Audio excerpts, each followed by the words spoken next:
soomaalida inteeda israaciyo inteenan xagga carabiga u gelin laba qiso baan jeclahay oo soomaalida dhaxdeeda hadda intii uun dawladii Soomaaliya ee hore dhaxay burburtay dhacay in aan sheegan jecla oo gardarrada un ku saabsan qisada koobaad gardarradu inay adiga un dib kuugu soo noqon bay tusaale u tahay ta labaadna sida un way qisada koobaad waxay ahayd wiilashan dhalinyarada ah waxaa jiray Soomaaliya markay burburtay dhalinyaradii ilaan dugsi ma jiro waxbarashana ma jirto ilmihii qoryo intay qaateen bay wadooyinka istaageen dad in la boobo iyo isbaara in la dhigto umba aqligu noqday waxay keentay marka habeenkina in guryaha loo dhaco maalintina isbaarooyinka la joogo la qayilo akhlaaqdi ay fasaado aad loo xumaado mid iyagii kamida maalintii dambe hooyadii u yimid oo xoogaa yar caruurta ku beelato ku celceshatay markaas wuxuu yiri xoogaa aan ku qayilaysi duqdi markaasay u diiday dhowr jeer buu ku soo noqday maalintii dambe u imaaday kooxdiisa wuxuu yiri war duqda xoogaa bay haysay kaalay inooga qaado caaw aanu derbigaan isku leelina santuuqi lacagta la gelinayna waa tilmaama meesha uu yaalayna uu sheegay way soo kaceen nimankii waxay soo galeen gurigi lacagti keen baa la yiraahdays duqdi waxay tiri aniga waxa ma hay niman tilmaan ku socday ahaayeen xaqi ka wareegayna santuuqi bay fujistaan way la qabsatay xabad ba madaxa looga dhuftay meesha way ku dhimatay waa la soo baxay isagoo banaanka taagan baa loo imaaday haye maxaa dhaco maxaad samayseen oo seed oga soo qaadeen buu duqdi santuuqa dawaad wadataan waan arkaay waxay yiraahdeen santuuq bay nugula dhigto waan kari weynay haye saad yeeshan waan iskaga reebnaa leey hal baan madaxa kaga dhufanay markaasuu yuusau istaagay xoogaa maaragtay arinteedii qof bini aadam buu ahaa hooyadii in la dilana diyaar oo muusa ahayn xumaantii buu xoogaa ka gariiray jirkii baa dhaqaaqay markaasuu istaagay markaas waxaa le markii la arkay yaa isagana hal kala lagu dhuftay maxay ku soo noqotay arintii gardaradii ay ku soo laabatay isagay ku soo laabatay qisada koobaad midaas ay ahayd qisada labaad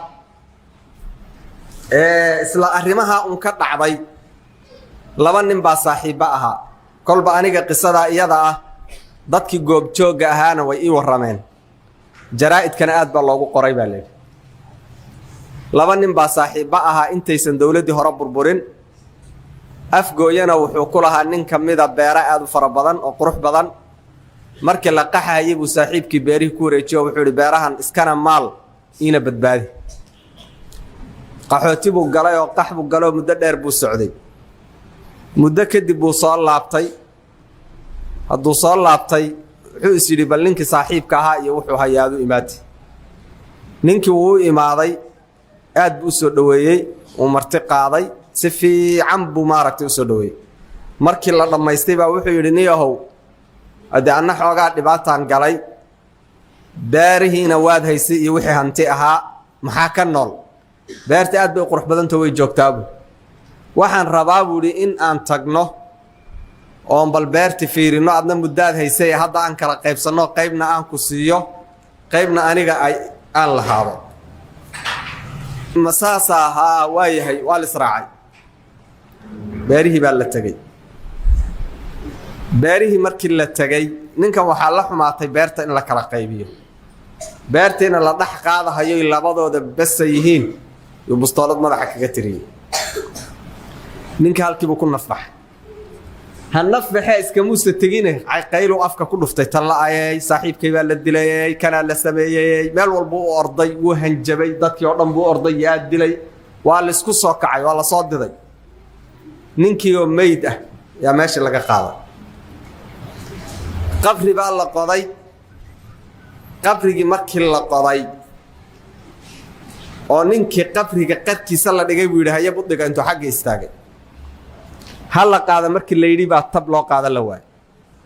warba nala qabaa la yiri in karme wuu qabtay helelif buu yiri qabrigii baa la dhigay ninkii isagana waxbuu ka hayaa nimankii kale waa soo baxeen isagii baa ka bixi waayey wax walba intii lagu sameeyey baa laga qaadi waayey meesha maqribkii baa galay waxaa la yidhi war bal aan soo tukanay waxan waa mucjize wax caadi aba ma ahe aan iska soo tukanay ina wadiya salaadii baa la aaday salaada marka laga soo laabtaa waxaa loo imaaday labadii nin oo meyd ah oo kii hore meydka uu koreeyo saas ku korsaaran yihiin arrinta xagee ka imaatay waa dulmigii uu geystay kolba qisada iyada ah waa qiso iyadana dhacday oo geyiga Soomaalida ka dhacday